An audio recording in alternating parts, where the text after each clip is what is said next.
नमस्कारः। संस्कृतभाषायाः व्याकरणस्य अनुशिक्षणे स्वागतम्। अद्य वयं एण्सन्धिविषयं पठामः। आदौ वयं पठामः समानस्वरः इत्युक्ते किम्, असमानस्वरः इत्युक्ते किम् इति।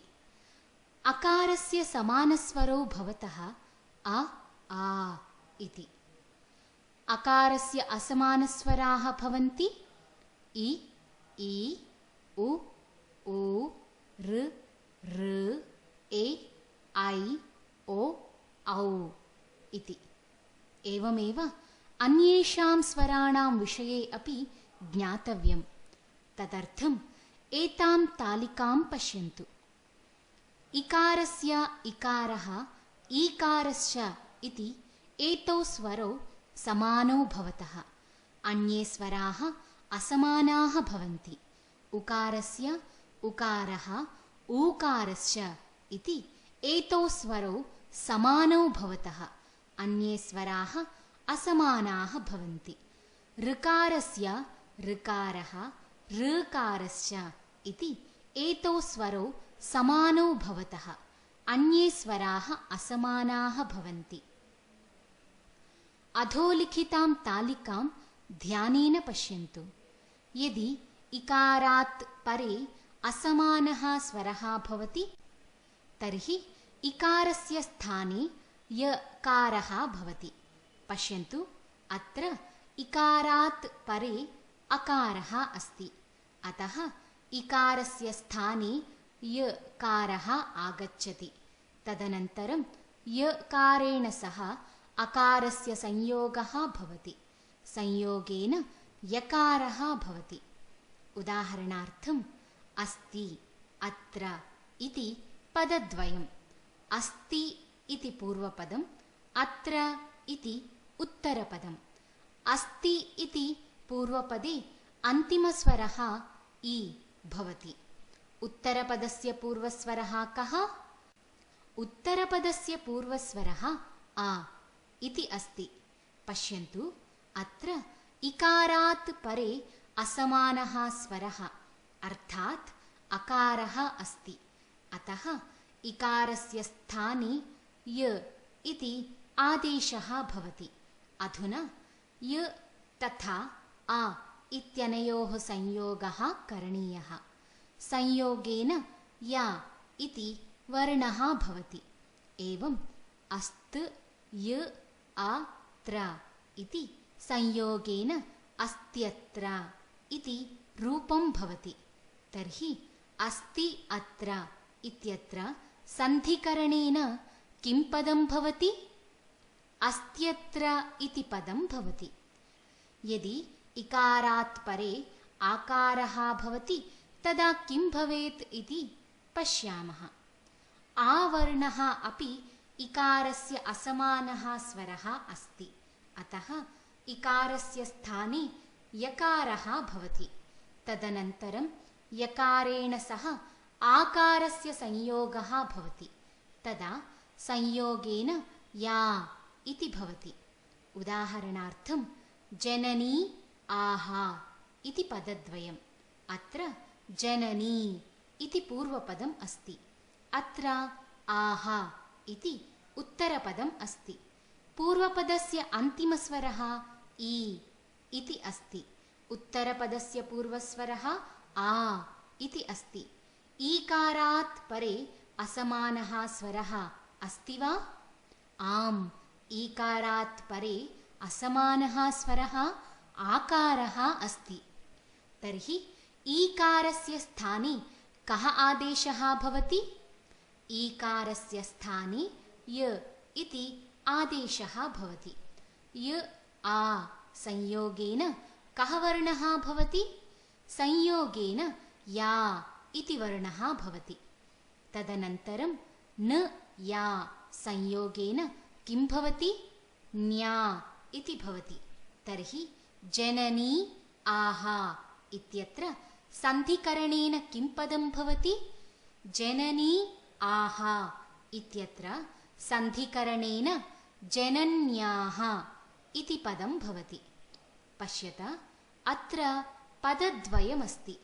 यद्यपि प्रत्येकम् इति वर्णविभागं कुर्मः।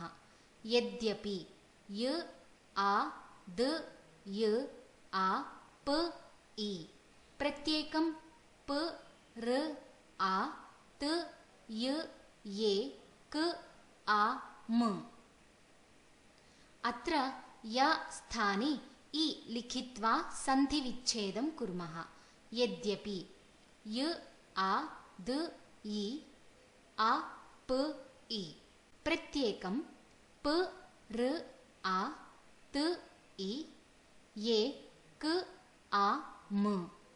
तदा अत्र यदि अपि इति पदद्वयम् अभवत्। अत्र प्रति एकम् इति पदद्वयम् अभवत्। अत्र प्रथमोदाहरणे इ वर्णात् परः कः स्वरः? आ अस्ति। अतः एव इ स्थाने य वर्णः सञ्जातः। य आ संयोगेन या इत्यभवत्। अत्र द्वितीयोदाहरणे इ वर्णात् परः कः स्वरः? ये अस्ति। अत्रापि इ स्थाने य आगतः। तदनन्तरं य ए संयोगेन ये इत्यभवत्।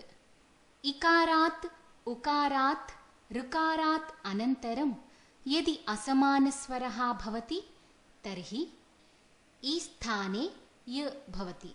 एवमेव उ स्थाने व तथा ऋ स्थाने र भवति। यतः य व ऋ वर्णानां कृते यण् इति संज्ञा भवति। अतः अत्र यण् सन्धिः अस्ति। सु आगतम् इत्यत्र उकारः अस्ति, आकारः अपि अस्ति।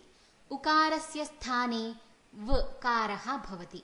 तदनन्तरं स्वागतम् इति भवति। पितृ आदेशः इत्यत्र ऋकारः अस्ति। तदनन्तरम् आवर्णः अस्ति। अतः ऋकारस्य स्थाने ऋ वर्णः भवति। पित्रादेशः इति सन्धिपदं भवति। इदानीं मिश्रितानि कानिचन उदाहरणानि पश्यामः। यदि इकारात् परे असमानः स्वरः उकारः भवति तर्हि इकारस्य स्थाने यकारः भवति। तदनन्तरं यकारेण सह उकारस्य संयोगः भवति। तदा मेलनेन यु इति भवति। उदाहरणार्थं मुनि उपास्यः इति पदद्वयम्। अत्र पूर्वपदं किमस्ति? मुनि इति पूर्वपदम् अस्ति।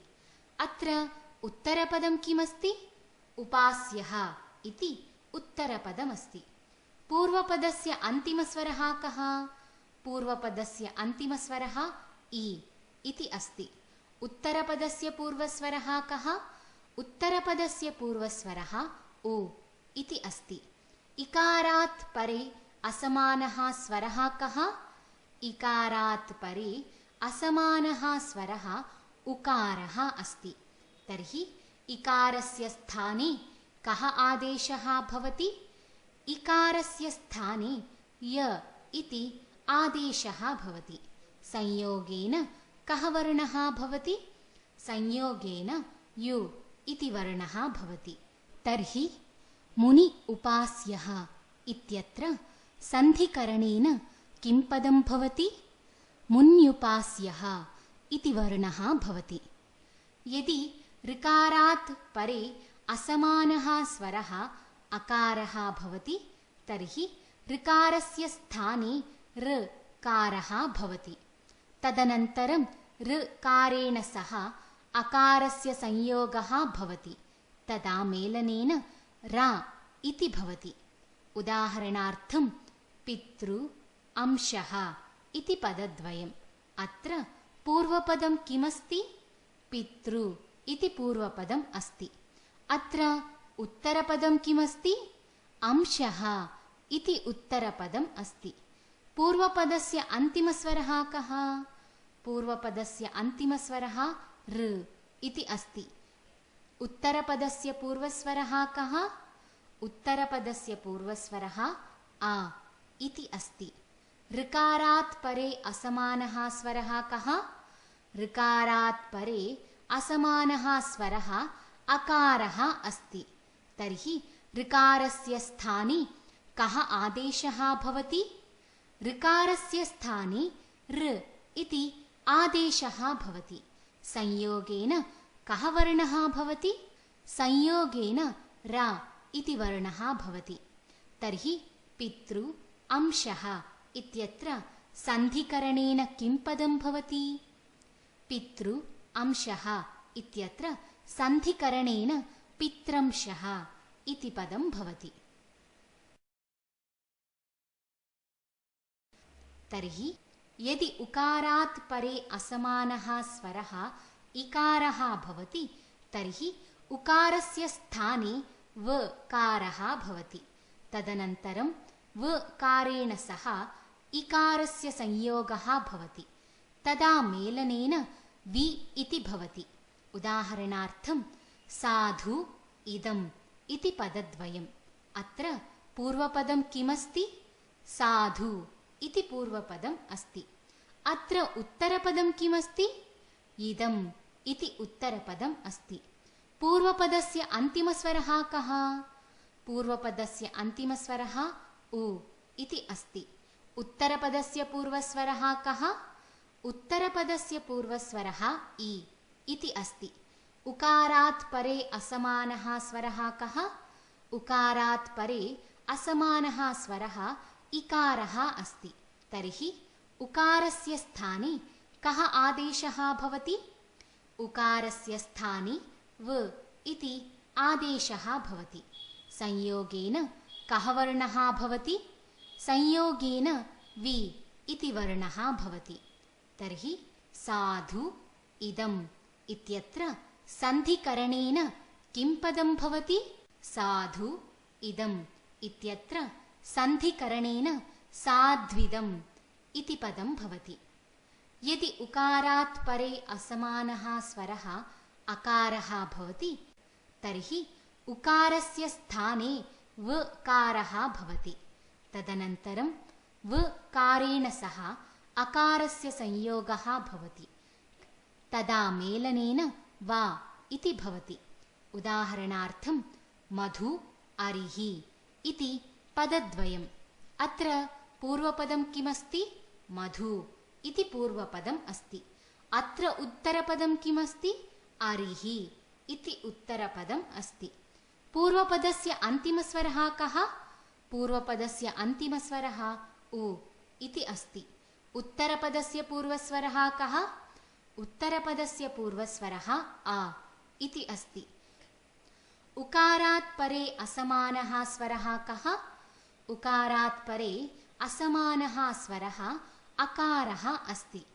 तर्हि उकारस्य स्थाने कः आदेशः भवति? उकारस्य स्थाने व इति आदेशः भवति। संयोगेन कः वर्णः भवति? संयोगेन वा इति वर्णः भवति। तर्हि मधु अरिहि इत्यत्र सन्धिकरणेन किं पदं भवति? मधु अरिहि इत्यत्र सन्धिकरणेन मध्वरिहि इति पदं भवति। यदि ओकारात् परे असमानः स्वरः आकारः भवति तर्हि ऊकारस्य स्थाने वकारः भवति। तदनन्तरं वकारेण सह आकारस्य संयोगः भवति। तदा मेलनेन वा इति भवति। उदाहरणार्थं वधू आगमनम् इति पदद्वयम्। अत्र पूर्वपदं किमस्ति? वधू इति पूर्वपदम् अस्ति। अत्र उत्तरपदं किमस्ति? आगमनम् इति उत्तरपदम् अस्ति। पूर्वपदस्य अन्तिमस्वरः कः? पूर्वपदस्य अन्तिमस्वरः ऊ इति अस्ति। उत्तरपदस्य पूर्वस्वरः कः? उत्तरपदस्य पूर्वस्वरः आ इति अस्ति। ऊकारात् परे असमानः स्वरः कः? ऊकारात् परे असमानः स्वरः आकारः अस्ति। तर्हि ऊकारस्य स्थाने कः आदेशः भवति? ऊकारस्य स्थाने व इति आदेशः भवति। संयोगेन कः वर्णः भवति? संयोगेन वा इति वर्णः भवति। तर्हि वधू आगमनम् इत्यत्र सन्धिकरणेन किं पदं भवति? वधू आगमनम् इत्यत्र सन्धिकरणेन वध्वागमनम् इति पदं भवति। यदि इकारात् परे असमानः स्वरः एकारः भवति तर्हि ईकारस्य स्थाने यकारः भवति। अर्थात् इकारात् परे यदा एकारः भवति तदा ईकारस्य स्थाने यकारः आगच्छति। तदनन्तरं यकारेण सह एकारस्य संयोगः भवति। तदा मेलनेन ये इति भवति। उदाहरणार्थं यदि एवम् इति पदद्वयम्। अत्र पूर्वपदं किमस्ति? यदि इति पूर्वपदम् अस्ति। अत्र उत्तरपदं किमस्ति? एवम् इति उत्तरपदम् अस्ति। पूर्वपदस्य अन्तिमस्वरः कः? पूर्वपदस्य अन्तिमस्वरः इ इति अस्ति। उत्तरपदस्य पूर्वस्वरः कः? उत्तरपदस्य पूर्वस्वरः ए इति अस्ति। इकारात् परे असमानः स्वरः कः? इकारात् परे असमानः स्वरः एकारः अस्ति। तर्हि इकारस्य स्थाने कः आदेशः भवति? इकारस्य स्थाने य इति आदेशः भवति। संयोगेन कः वर्णः भवति? संयोगेन ये इति वर्णः भवति। तर्हि यदि एवम् इत्यत्र सन्धिकरणेन किं पदं भवति? यदि एवम् इत्यत्र सन्धिकरणेन यद्येवम् इति पदं भवति। एतेषां सन्धिच्छेदं कुर्मः। इत्यादि अत्र कः सन्धिच्छेदः? अत्र इति आदि इति सन्धिच्छेदः। अत्र इ आ इति वर्णयोः सन्धिकरणेन या अभवत्। यात्विति अत्र कः सन्धिच्छेदः? अत्र यातु इति सन्धिच्छेदः। अत्र उ इ इति वर्णयोः सन्धिकारणेन वि अभवत्। भ्रात्राज्ञा अत्र कः सन्धिच्छेदः? अत्र भ्रातृ आज्ञा इति सन्धिच्छेदः। अत्र ऋ आ इति वर्णयोः सन्धिकारणेन रा अभवत्। अप्येवम् अत्र कः सन्धिच्छेदः? अत्र अपि एवं सन्धिच्छेदः। अत्र इ ये इति वर्णयोः सन्धिरूपं ये अभवत्। गुर्वादेशः अत्र कः सन्धिच्छेदः? अत्र गुरु आदेशः इति सन्धिच्छेदः। अत्र उ आ इति वर्णयोः सन्धिकारणेन वा अभवत्। प्रत्युपकारः अत्र कः सन्धिच्छेदः? अत्र प्रति उपकारः इति सन्धिच्छेदः। अत्र इ उ इति वर्णयोः सन्धिकारणेन यु अभवत्। प्रत्यागमनम् अत्र कः सन्धिच्छेदः? अत्र प्रति आगमनम् इति सन्धिच्छेदः। अत्र इ आ इति वर्णयोः सन्धिकारणेन या अभवत्। पितृपदेशः अत्र कः सन्धिच्छेदः? अत्र पितृ उपदेशः इति सन्धिच्छेदः। अत्र ऋ उ इति वर्णयोः सन्धिकारणेन ऋ अभवत्। अत्र अवधानं दातव्यम्। यत्र यत्र यण् वर्णः अस्ति तत्र सर्वत्र यण् सन्धिः अस्ति इति न चिन्तनीयम्। यथा विद्यालयः अत्र विधि आलयः इति सन्धिच्छेदः न भवति। यतः विधि इति अनर्थकं पदं भवति। यथा पुत्रः अत्र पुत्र अह इति सन्धिच्छेदः न भवति। यतः पुत्र इति अनर्थकं पदं भवति। यथा माध्वः, अत्र माधु अह इति सन्धिच्छेदः न भवति। यतः माधु इति अनर्थकं पदं भवति।